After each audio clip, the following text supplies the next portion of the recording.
Hi guys, good morning guys. Sinaraduhan po kasi guys ang daanan ko rin sa kabila guys. Kaya ang mangyari niyan guys, dito na po yung daan namin guys. Yan kasi ang bahay ko so.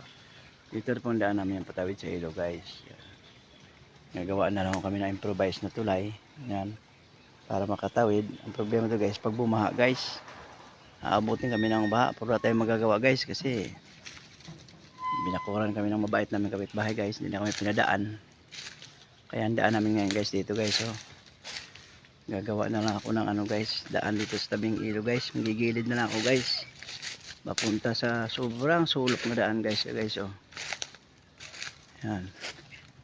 Ayan may bubbles kami guys yan oh. Tabing ilog kasi kami guys yan oh. Pero ang gagawin namin daan guys dito na talaga. Yan dito guys. Diretso ka na doon ako daan. Dito guys, yan. Landaan namin ngayon. Sobrang sukal, tagilid pa. Pero magtsatsaga kami dito guys na dumaan. Yan guys, so handa no. Napakahirap nga lang pagdating sa mga bata guys. Saka sa hindi pa sanay sa daan guys. No? Ito magiging daan namin guys. Oh, bangil. Yes, so bangil. Kunting pagkakamali mo lang eh.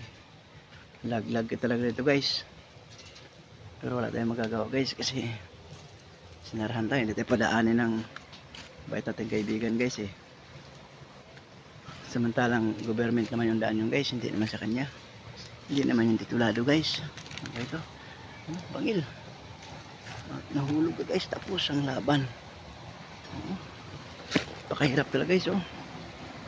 Hirap ng daan dito guys. Pero tiyaga lang guys para malaga may daan. Eh kawawa man tayo guys, pobre man tayo guys. Hinapi-api man tayo.